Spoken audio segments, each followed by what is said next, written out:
Good day. I'm Owen Skay. I'm the Director of Rhodes Business School, and I was also a member of the extended task team which looked at the redrafting of the Rhodes University Statute and institutional rules. I also have a good insight into King 4, and myself being an HoD for 11 years, share some of my own insights into the governance roles and responsibilities of HoDs in a university context. So I thought my discussion should center around three categories or headings, if you like. So we'll talk a little bit about context, then I will focus on the governance structure of a university, and then lastly, how this might specifically pertain to a head of department.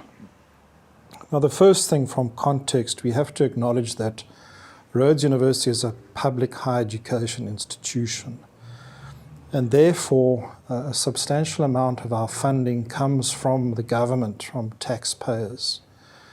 And Rhodes University is accountable to the Minister in the Department of Higher Education and Training, Science and Technology, as well as the Council on Higher Education, and at the same time we are an autonomous institution, and our mission and our reason for being is as determined by our statute. So this in itself can be a complex matter to get our heads around, because this goes by the term of cooperative governance. So in other words, how does one maintain this accountability to both the fact that the government contributes a substantial amount of income and we are a public good, and at the same time we are an autonomous institution that can determine its own rules, the basis upon which students are going to be admitted, and so on. So that's really just the first point I want to make. I think as HoDs we need to really understand this notion of cooperative governance and how this will manifest itself in our day-to-day activities that we do as HoDs, and also where we think about what the future of Rhodes University is going to be and how we're going to maintain our relevance and role in society, particularly in the way that we define our raison d'etre as a place where leaders learn. Now, as members or employees of Rhodes University, all of us have an obligation to act in its best interest. And this is not an academic argument that I'm putting across here, because in fact this requirement to act in the best interest, for anybody who is in a fiduciary role or a stewardship role, it's actually something that's prescribed in the law. So whether you look at the Companies Act, Section 76, for example, you look at the School Governing Body Act, you look at the Municipal Finance Management Act or the Public Finance Management Act, you will see that people who are entrusted with governance roles and responsibilities have a legal obligation to act in the best interest of the institution. Now, this in itself is a concept that some people struggle to really understand.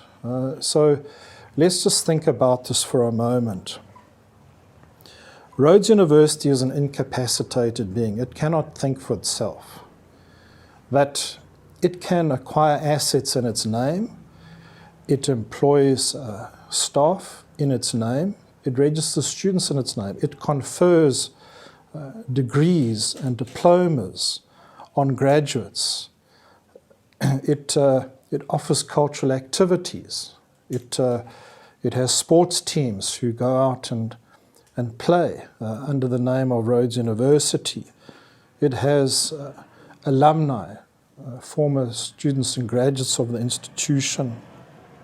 And so if we could just stop for a moment and think, if Rhodes University was able to think for itself and do things as a living person, what would it want to do? Well, it would want to be the best that it could possibly be. it would want to create an environment where academics and staff who work here realize their full potential, and whether that's to be great teachers, great researchers. It would want to be in a situation where its graduates could go out and transform the world, the things that we often challenge and aspire our students and graduates to be. It would want to ensure that its assets are properly looked after, that it's properly invested in, and so on. So this is the idea about acting in the best interest, and it's not really a selfish thing. It's really about ensuring that we, in positions of custodianship, ensure that whatever we do is in the best interest of the institution, because that in turn will ensure that our staff and colleagues and students, etc., are given the best possible learning experience that they can get. So I now draw on the King IV Code. Now, Rhodes University has made the decision that it will abide by the principles of the King IV Code on a proportional basis, which means that you don't have to do absolutely everything, but where it makes sense to do so. And I think that you will see that the 4 outcomes that I talk about have universal applicability. So the King IV Code of Corporate Governance focuses on achieving 4 outcomes, and those outcomes are on ethical culture, good performance, effective control, and legitimacy. And I think that we can all appreciate that it doesn't matter which institution one is relating this to, if all institutions within our context are having an ethical culture, that they are concerned with good performance. So in other words, that we want to ensure that we get the kind of research outputs that is meaningful and relevant, that our students have a fantastic experience here, that there's effective control, because we need to make sure that in the higher education space in South Africa, I don't need to tell you that we are severely constrained by lack of resources. So we need to have effective controls put into place. And lastly, with legitimacy, is that people see us as being an institution that adds value to society, and therefore they give us the license to operate. So if we can apply those 4 principles in a universal context, then I think that we'd be off to a good start. So this now leads to the governance structure of universities, which is really the second part of what I wanted to talk about today. Now, universities have a very complex governance structure. In many respects, it's far more complex than it would be in the private sector, for example, where you have a board of directors and shareholders and so on. In a university, we have a number of bodies that themselves have specific roles and responsibilities in relation to their governance. And I must be honest to say that it took me quite a while, and even having been an academic for over 20 years, it took me quite a while myself to try to understand how these all fitted together and what they meant. So I think it's important as an HoD that you have a role and responsibility to communicate and share with your colleagues how these governance structures work. It doesn't necessarily mean that we always agree with the decisions that are made, and I think it's important from the point of view of academic freedom and autonomy within cooperative governance that I spoke about earlier, that the better we understand this, I think at least we're off to a good start to see, where do we fit into this, and why are certain decisions made or not made, and so on. So I just want to run through these different parts of what makes up the governance structure of a university. So the first one I want to mention is the Chancellor. Now, the Chancellor is a titular role, sometimes referred to as a figurehead. And the Chancellor has nothing really to do with the day-to-day running of the university or even having real authority. But the Chancellor is a person of gravitas, And what the Chancellor does is they confer the degrees and diplomas on the graduates and diplomates of the university. So generally, the times that we see the Chancellor is at graduation ceremony. So the Chancellor will congregate the graduation ceremony, and then if you're a graduate, they will cap the graduate. If they're a diplomate, they will shake the person's hand. And that's obviously a moment of great celebration for any university, because that really is the culmination of years of hard work of graduates and staff who've brought together that celebratory day. Then we have the council. Now the council is the highest decision-making body of the university, and there's a chair and a deputy chair of council. And in terms of the statute, and this comes from the Higher Education Act, but what each university does is they then are in a position to craft their own statute that meets their own cultural factors. When I mean cultural, I'm referring to the institutional culture because it doesn't mean that just because there's a Higher Education Act that gives direction to what the university statute is.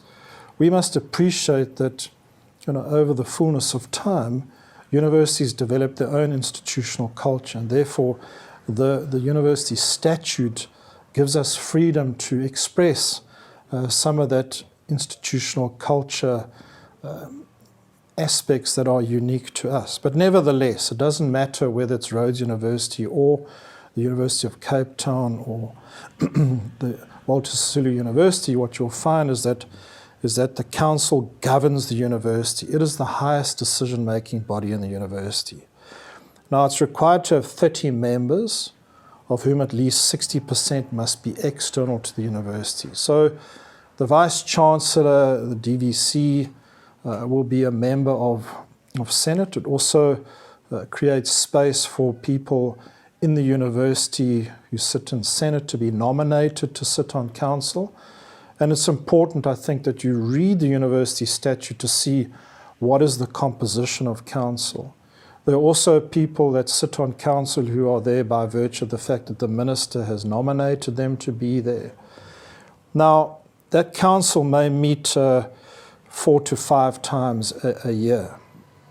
And they are the body that signs off on the university budget, employment contracts with staff, and there are things that are prescribed that they cannot delegate. So in the language of accountability, which is an important term in governance, accountability is something that you cannot delegate away. So you can delegate responsibility, but you cannot delegate accountability. And so there are certain things that council cannot delegate away. For example, the approving of the budget. So council members, and this being the highest decision-making body of the university, they are accountable to the university in the same way that I spoke about earlier. And that means that when they sit in the council chamber, they have to put their university hat on, and they're there to think fair and square about what it means to act in the best interest of the university that cannot think for itself. Now, the reason that I highlight this is that there are certain members of council who sit there by virtue of a particular position that they hold. We often refer to that as ex officio. So, for example, the SRC president is a member of council. Now, it's not my intention to single out the SRC president in a way to say I'm singling you out. It's really just to demonstrate a particular example here where, by virtue of being the SRC president, and that's another important structure within a university, the SRC is obviously there to represent students. So the SRC president may think that when they're sitting in council that they're there to represent the students, but they're there to act in the best interest of the university. So this immediately puts the SRC president in a very difficult situation, because it might be that council is deliberating around what the quantum of the fee increase should be. And as the SRC president, one is fully mindful of the fact that you want to keep the fee increase as low as possible. But by keeping that fee increase as low as possible, that may, in effect, compromise the financial sustainability of the university.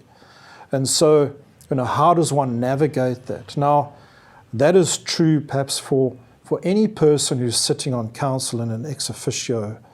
And this is why the law requires the majority of council members to be external, because they are the ones that bring a greater independence when it comes to thinking through the issues and making the decision.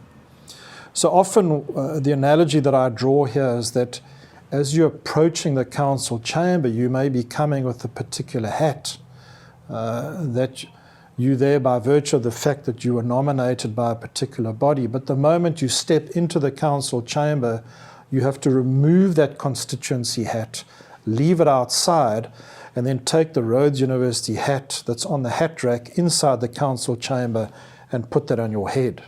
And then when you sit there, you have to think about what is in the best interest of the university. And that in itself may give rise to a conflict of interest. And if there is a conflict of interest, then you are required to declare that conflict of interest and recuse yourself from the meeting. So that's the council. Council also has various subcommittees. And often what happens is that because council can't in one day cover all the issues that need to be addressed, it makes sense and it's more efficient to delegate responsibility to certain committees of council who will deliberate things like the executive committee, the remuneration committee, audit committee, and so on.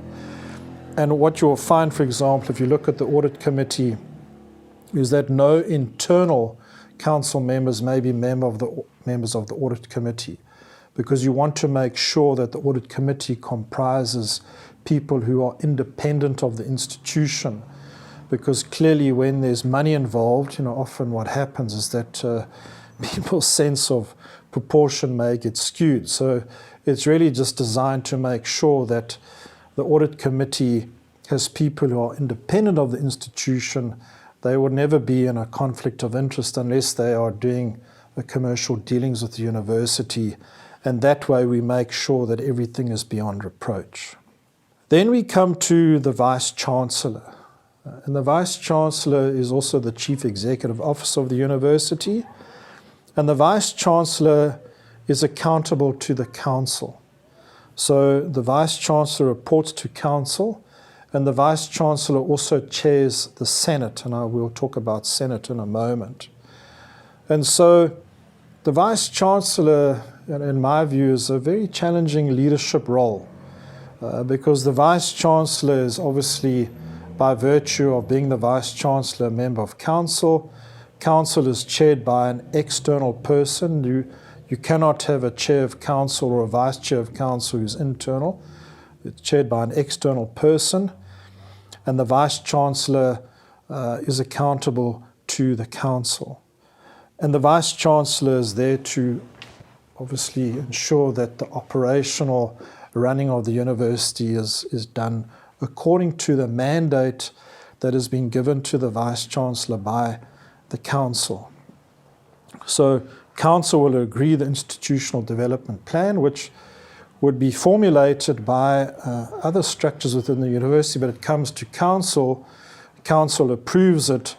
It's then the responsibility of the Vice Chancellor to make sure that this is operationalized. The Vice Chancellor will in turn delegate that to other members of the executive, the other DVCs and deans and directors of divisions, and then the Vice Chancellor is accountable to the Council in the way that that institutional plan is implemented.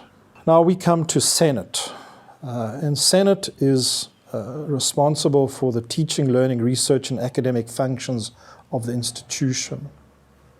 And as HoD, you will find yourself as a member of Senate. So by virtue of our office, we become members of Senate. Now, Senate is also the deans, the deputy deans, and there are other people within the university who are not necessarily in an academic role who also form part of Senate. and Senate will meet 5 times a year. And the way that the relationship works between Senate and Council is that Senate is accountable to the Council. Now, I need to just repeat that. Senate is accountable to Council. And what I've found over the years is that very often people that don't understand that relationship sometimes feel that Council interferes in the running of Senate. We've had situations where fellow senators have raised questions in Senate regarding, why does this need to go to Council? Senate can just make the decision.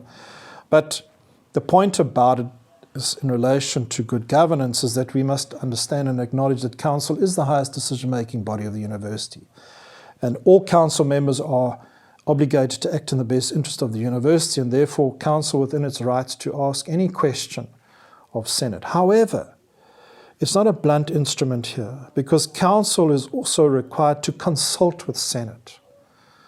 And so if we had a Council that made unilateral decisions that never consulted with Senate, then we're not going to be operating in a very productive or constructive cooperative governance arrangement. And so my reading of the situation at Rhodes is that it's been very rare that Council has overridden a decision of Senate. And I think it's because of the constructive and productive relationship that we have. And that comes down to having integrity, competence, being responsible, accountable, fair, and transparent, which again is a core tenets of the King IV Code. And so, the better this consultation happens, the more likely there's going to be a good understanding from Council as to the recommendations and decisions that are made by Senate. And then, the accountability relationship will work very well. So this is how I see this as a circular, productive relationship. We, as Senate, we are accountable to the Council. Council has to consult with Senate. The Vice Chancellor obviously plays a very, very important role between the accountability that the Vice Chancellor has to Council and also chairing Senate. And this is where the VC is in a very challenging leadership role, having to navigate what that means. And then we have the faculty boards. Now, the faculty boards are committees of Senate, and the faculty boards regulate the activities of the faculty. And within the faculty, there are the departments. And so faculty boards will meet 4 or 5 times a year. The dean chairs those faculty board meetings as HoDs. We report to the deans of our faculty. We have line management responsibility to report to the dean. The faculty boards then will report into Senate. So for those of you that are newcomers to Senate, you will note that when the deans give their report, there's a particular protocol that they follow in the way that they read their faculty reports. You have Class A and Class B matters. I won't bore you with those now. But the important thing is that faculty boards must acknowledge and understand that they are committees of Senate. But obviously they regulate activities of the faculty, and ultimately any decision that's made within the faculty has to be endorsed by the Senate, and some of those may then feed through to the Council. We also have committees of Senate and joint committees of Council and Senate. So faculty boards are obviously a special committee in the way that they are constructed, but there are many, many committees. So as I mentioned, they could be committees of Senate themselves or joint committees of Senate and Council. And certainly from the point of view of academic citizenship, all colleagues are strongly encouraged at some point in their university career to be a member of a Senate committee. You don't have to be a Senate member in order to sit on one of these committees. And they can provide a fantastic learning opportunity to see, how does the university function. So there are many committees, naming committee, institutional culture, equity, etc. So it's a good idea to get involved. And then the teaching and learning committee. And then we will find that at Senate meetings, those committee reports are tabled. Institutional Planning Committee, and those then get fed through Senate and ultimately up to Council if that is required. Then we also have the Convocation. Now the Convocation is generally made up of alumni of the institution, former staff members. Convocation meets, I think it's once a year. They have an annual general meeting. And what's interesting about Convocation is that they are within their right to give an opinion on any matter relating to the university. So, we spoke about the relationship between Senate and Council being one of accountability, that Senate is accountable to Council. The relationship between Council and Senate is that the Council must consult with Senate. Insofar as Convocation is concerned, Convocation is within its rights to give an opinion to Council on any matter relating to the university. Now, opinion simply means that, give an opinion. Just because you give an opinion doesn't mean that you are in a position to say that's the decision to be made.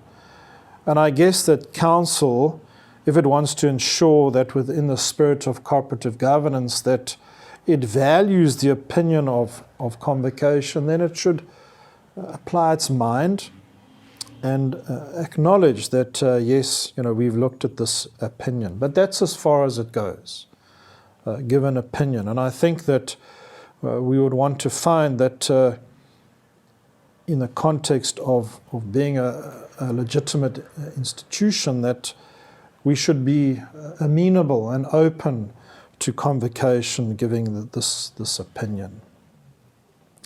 Right, then we have the Registrar. Now the Registrar is the secretary to both Council and Senate and also Convocation. We also have another body called the Board of Governors, and the Board of Governors have a fiduciary role to look after some of the endowed funds of the institution. And what's important here is that the Registrar is the custodian of governance. So in other words, most of us are obviously not members of Council, so we will never see the inner workings of Council, but as HoDs we will see the inner workings of Senate. And so when we meet in the Council chamber, if we were to meet physically, the Vice Chancellor chairs with the DVCs and the Registrar, and then a support staff member who takes the minutes. So very often the Vice Chancellor will turn to the Registrar to say, what does the rule say about this? And the Registrar is there to make sure that the Vice Chancellor and the senators that are present conduct the meetings in the way that the institutional rules are designed to do. So that's where the Registrar has that secretarial role. We also have the Institutional Forum. Now the Institutional Forum comprises 24 members. And in terms of the statute, every university is obliged to establish an institutional forum. And what they are there to do is to advise the Council. So they advise on things to do with the selection of senior management, institutional culture, language policy. Now, in my view, the Institutional Forum is a place where constituencies can come and represent their interests, because the richer we make the opportunity for the Institutional Forum to raise issues that are important to the stakeholders of the university, the better they are in a position to advise Council. So, just repeating myself again, but just to just really embed it now and to make it clear, I'm repeating myself again, Senate is accountable to Council, Council consults with Senate, the Convocation can give an opinion to Council, the Institutional Forum advises Council. So you are there as an Institutional Forum to advise Council. And Council has an obligation to give a written response to the Institutional Forum should it not accept that advice. Council is under no obligation to accept that advice, but it has an obligation to give a written response to Institutional Forum should it say, thank you, we take note of your advice, but we are not acting upon it for the following reasons.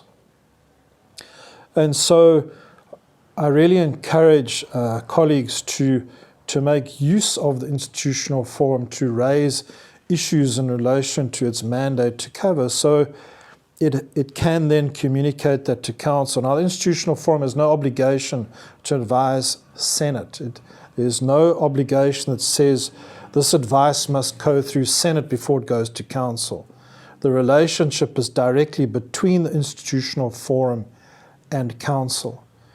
And I'm pleased to say that Rhodes University has a very well-functioning institutional forum. And the institution must ensure that the institutional forum continues to run effectively. Okay, the last body that I need to mention, and certainly it's not last, last but not least, is the Student Representative Council, the SRC. And that SRC is also in the university statute. And the SRC is there to represent the students. So, clearly matters that affect the student body, they are there to represent the students, and it's important that the university takes heed of the kinds of issues that are raised by the student body, because ultimately the essence of a university is around our students. The experiences and what we offer in terms of the whole range of academic, cultural, sporting, etc., that we want our students to be in a safe environment where they thrive, and they, and so therefore whatever aspirations they have, we want to ensure that that is done. And so therefore it's important to have that constructive relationship. So the SRC has various channels that it, we have SRC that members that sit in on faculty board meetings and Senate and Council, also have meetings directly with the Director of Students, also with the Vice Chancellor and other officers of the university. And so as a whole picture, that gives us the governance structure of the university. Okay, so the third and final category was around HoDs themselves. And as I mentioned at the start, when I was a young academic, it took me a while to understand how universities function. I highlighted the complexity of the governance structure.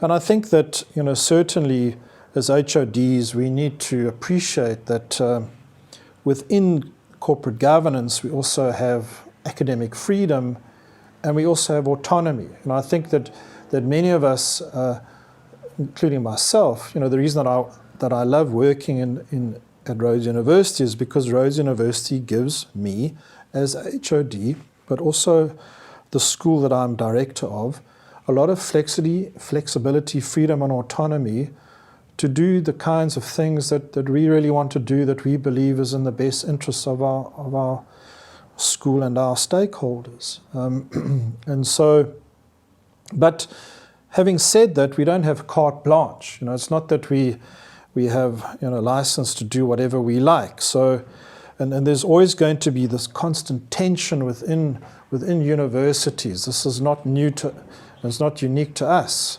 There's been this tension since, I guess, ever since universities started, where you've got talented academics who are passionate about what it is that they want to do. And generally, as HoD, when you're trying to manage everybody's expectations, it can prove to be quite challenging at times. So it's within this context of acting in the best interest of the institution, but also we've got cooperative governance, we've got academic freedom and autonomy. How does one navigate that? So obviously, the analogy of the hats that I drew earlier, as HoD of the business school, I have an obligation to act in its best interest. But then when I go and sit in a faculty board meeting, because by virtue of being a department within the Faculty of Commerce, I will attend faculty board meetings. So the moment I present myself at the entrance to that faculty board meeting, I have to take my departmental hat off, put my faculty board hat on, go, and that's chaired by the dean, and we have to apply our mind as to what is in the best interest of the Faculty of Commerce, which is the faculty that my school is part of. And sometimes the faculty may make a decision that my colleagues in the school feel it's not in our best interest. But that's where these multiple hats. Now, I then go to Senate, and I'm now a senator. And that means that I'm now having to act in the best interest of the university. And it could be that things go to the vote. And what we might find that something happened in the commerce faculty that I didn't necessarily agree with, but now a vote is being done. I have a conflict of interest. Do I have to declare that? Now we're hearing issues that are being raised by other faculties and so on. But the point is I've had to leave my departmental hat outside, I've had to leave my faculty hat outside, and now I'm having to put my Rhodes University hat on fair and square. And so within this environment, we're always having to take these different hats on and off. That's the analogy that I like to draw. And it's important that we understand that. And I think that it sometimes almost has to be a conscious thing that you do, that you even though you're not actually physically taking these hats on and off, you imagine that you actually are. So that when you're sitting in Senate, and over my time at Rhodes University, I can assure you that have been very, very robust engagements that we've had. And sometimes on the odd occasion we may be asked to put something to the vote, because generally we like to work on a consensus basis. And then you're having to make that vote, and you're having to make sure that you are voting in a way that you honestly believe it's in the best interest of the institution, not what's best for your faculty or for your constituency or whatever it is. So that's the first point that I wanted to make around this role clarification. And then, as I said, understanding what is academic freedom, autonomy within the parameters of good corporate governance. What does that actually mean? I think the second role is around communicating with our colleagues. And often what we find is that some of our colleagues are not members of Senate. Now, some may end up being members of Senate because they nominated members to be there. And as a member of Senate, we obviously are bound by confidentiality regarding certain decisions. And we may be facing a compromised situation where colleagues want to know, what's going on, but this decision was made in Senate and so on. So, I think you really need to think about how you communicate with colleagues regarding important decisions in the university, and that may require that there's some kind of leadership development around that. I don't for one instant want to say that our roles are not challenging. We often are put in a situation of being ahead, and there's stuff that we still need to learn, and nobody shows us the ropes. So it's important that we clarify that. So certainly I don't think that any HoD is going to waste their time. I honestly believe this, is that it's really a good idea to read the institutional statute, really to read it. Secondly, to read the institutional rules. I'm not for a moment suggesting that you need to read the King IV Code, but I think one can reflect on the 4 key outcomes that I spoke about: achieving an ethical culture, good performance, effective control, and legitimacy. And certainly if one looks at the effective control part of it, as HoD, you're forever having to give approvals to things, and colleagues come and say, I need this, I need that, and you're having to sign it off, and then you are the intermediary between your colleagues in your department and then the finance division and HR, and very often it's these control mechanisms that drive us crazy, that we often resent because we're only human.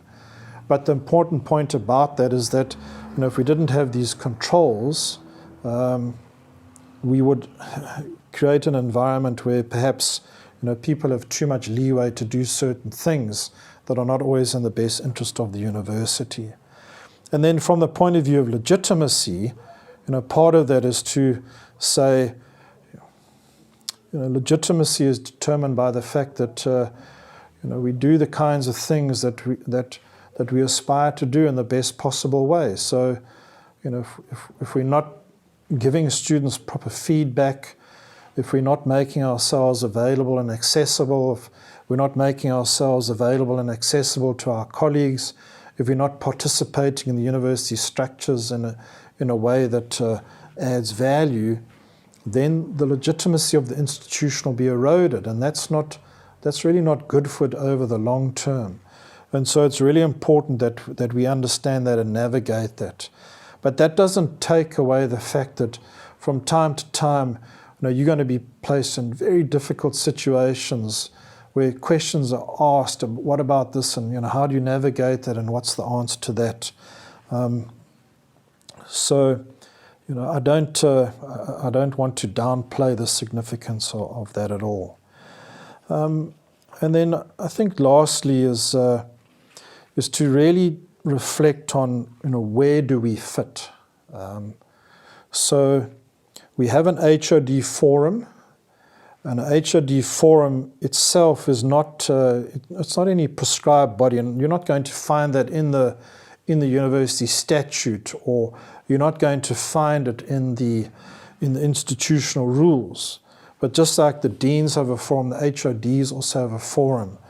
And I think that it's a good opportunity to participate in the HoD forum and create that space for HoDs to share ideas amongst themselves and talk about lessons that they learnt and seek clarification on matters, and also from time to time request that other decision makers in the university come and engage with the HoD forum, so that we can really understand what the thinking of the executive and council and senate is, and how we can feed that back so that we can play our role as an HoD who gets things done.